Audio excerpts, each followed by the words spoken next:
Nah, pertanyaan di mana posisi Indonesia saat ini untuk fuel cell? Seperti itu. Dan alhamdulillah di Indonesia itu sekarang sudah ada salah satu peneliti yaitu Profesor Dr. Engineer Enia. Beliau ini adalah di staf di BPPT dan beliau sangat concern untuk pengembangan fuel cell saat ini.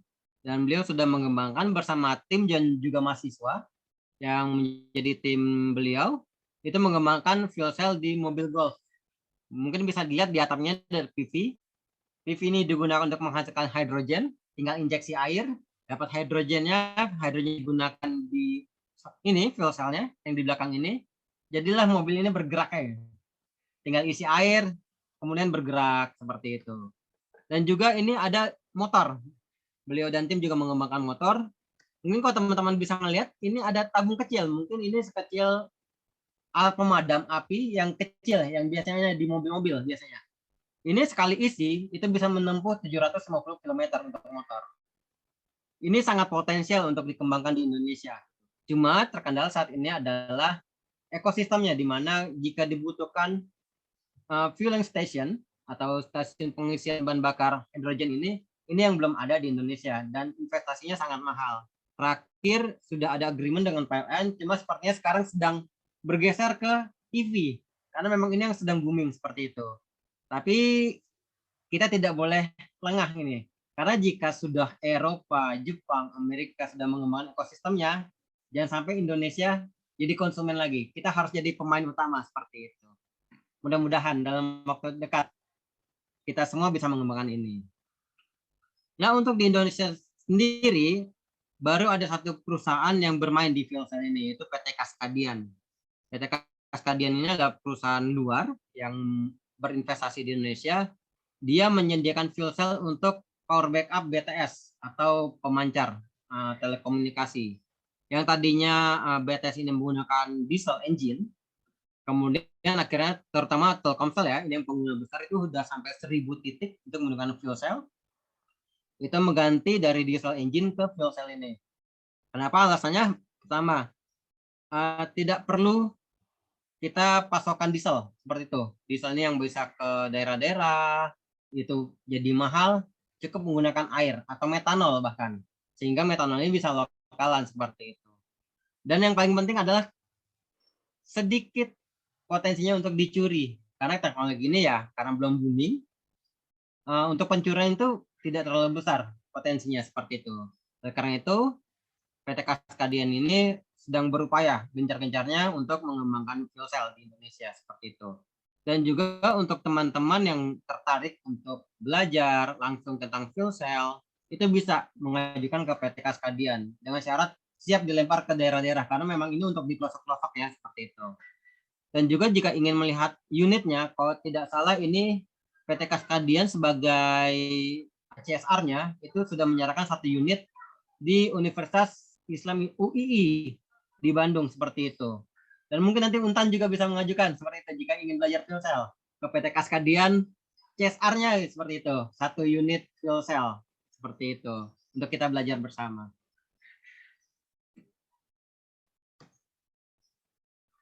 Nah, seperti yang sudah disampaikan bahwa temanya adalah peran teknik kimia untuk percepatan, terutama di hydrogen energi ya. Jika kita lihat dari skema ini, hidrogen itu bisa banyak sumbernya, bisa dari biomasa, gas buang dari pabrik petrokimia, juga dari natural gas atau CNG, LNG seperti itu. Bisa juga dari perminyakan seperti itu dan juga natural energi. Ini yang tadi green hydrogen. Nah, seperti yang saya sampaikan sebelumnya, jika sekarang proyeksinya adalah kita mengurangi penggunaan energi konvensional. Jika dilihat dari sisi teknik, benar. Tapi jika dilihat dari sisi bisnis, berapa banyak perusahaan batu bara, perminyakan yang harus beralih gitu. Beralih bahkan bisa kehilangan bisnisnya seperti itu. Pastinya mereka akan mencari teknologi apa ini yang bisa tetap menggunakan batu bara ke depannya gitu. Nah, salah satunya ini adalah hydrogen energi karena bisa digasifikasi batu bara, ini elektrolisis air, bisa juga catalytic cracking dari metan, juga ada photocatalytic cracking dan teknologi-teknologi lainnya yang nantinya bisa digunakan untuk fuel cell seperti itu. Sehingga ini adalah teknologi masa depan yang sangat berpotensi di Indonesia. Selain menjaga kestabilan bisnis juga menjaga ramah lingkungan karena buangannya itu hanya ada air seperti itu.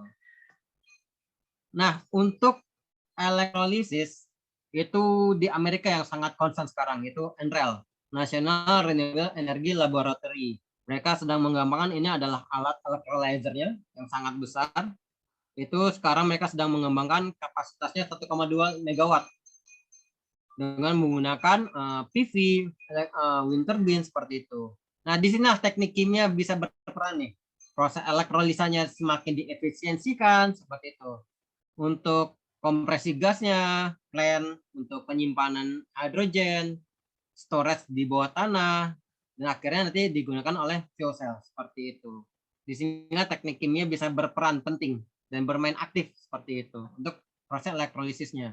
Dan juga proses lainnya seperti dari misalkan gasifikasi batu bara. Mungkin untuk proses gasifikasi ini bukan hal baru ya, sudah sangat banyak. Tinggal kita komersialkan seperti itu dari penelitian-penelitian bisa dikomersialkan seperti itu. Nah, apa kendala yang jadi kendala untuk pengembangan hidrogen energi? Yang paling besar itu kendalanya adalah mitos. Nah, ini yang paling sering kita dengar mitosnya. Ada beberapa mitos. Pertama, hidrogen energi itu ada energi yang tidak efisien karena kita butuh listrik menghasilkan hidrogen, dan ini baru hidrogennya dipakai untuk menghasilkan listrik. Cuma kalau dulu kan masih konsepnya adalah hidrogen digunakan untuk combustion di mobil. Sehingga jika di rasionya dibandingkan penggunaan listrik dengan penggunaan jarak tempuhnya itu masih kecil. Cuma dengan adanya fuel cell ini, itu hidrogen sudah sangat efisien. Seperti tadi yang saya sampaikan, sekali isi untuk Toyota Mirai itu fuel tanknya bisa sampai 750 km. Juga untuk motor ya, dengan tangki yang sangat kecil, sebesar apar kecil gitu. Apar 5 kilo kalau tidak salah seperti itu. Kemudian hidrogen itu elemen yang berbahaya untuk disimpan dan digunakan. Gitu. Karena gas yang sangat reaktif dengan oksigen mudah meledak gitu.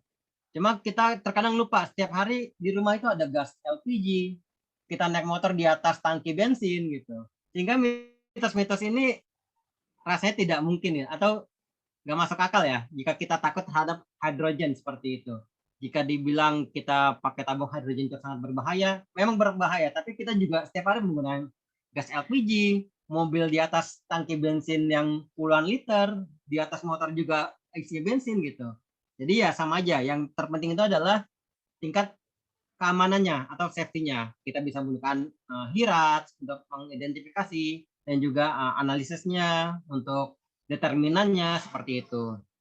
Yang ketiga, hidrogen sangat mahal. Mungkin untuk 20 tahun yang lalu, ya hidrogen ini sangat mahal jika untuk digunakan transportasi atau pembangkit listrik. Cuman dengan sekarang boomingnya energi baru terbarukan seperti PV, wind turbine, hidrogen itu sudah menurun dengan bukti bahwa Eropa, Amerika, Jepang sudah sangat masif pengembangan hidrogen energinya. Yang artinya sudah ada penurunan cost untuk menghasilkan hidrogen. Yang terakhir adalah hidrogen tidak ramah lingkungan ya. Ini lebih aneh lagi nih. Hidrogen tidak ramah lingkungan gitu. Karena jika ketemu oksigen pun jadi air seperti itu. Dan hampir semua gas jika dihirup ya pastinya tidak aman gitu. Jadi inilah peran teknik kimia juga di sini untuk memecah mitos-mitos ini. Sebagai agent of change, mahasiswa itu bisa menjelaskan kepada masyarakat seperti itu bahwa hidrogen itu tidak sebahaya yang dipikirkan seperti itu. Nah, jika dilihat, kalau tidak salah ya, saya sedikit share, saya pernah mendengar satu podcast, mungkin sudah tahu podcaster di Indonesia, itu beliau pernah bilang bahwa Indonesia itu punya satu pola, ketertinggalan 5 tahun, seperti itu.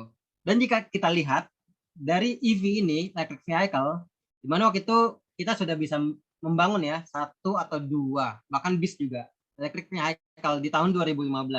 Kemudian terkendala, dengan alasan yang berbagai macam alasan, sekarang di 2020 booming. Artinya memang Indonesia ini punya ketertinggalan benar. Jika saya lihat beberapa hal seperti kita observasi mudah aja gitu, seperti Amazon Amerika. Jika hari ini kita melihat satu produk unik, itu akan masuk ke Indonesia 5 tahun kemudian. Nah, inilah sudah saatnya kita sadar, jangan sampai kita jadi konsumen saja. Sudah saatnya kita menjadi pemain utama. Dengan kita tahunya ada pola seperti ini, ada baiknya kita sudah prepare dari sekarang seperti itu. Ditambah di Indonesia itu sudah ada BPPT yang sudah bermain di fuel cell, sudah perusahaan Kaskadian. Ini bisa menjadi momen dan potensi bagi kita untuk mempercepat akselerasi penggunaan hydrogen energy. Ditambah dengan tadi Prof. Enia sendiri itu sudah membentuk tim. Ini sebagai informasi teman-teman teknik kimia. Bagi teman-teman yang mau memang benar-benar seperti apa ya, kerja lapangan, PKL seperti itu bisa mengajukan ke Prof. Enia untuk ikut tim mereka.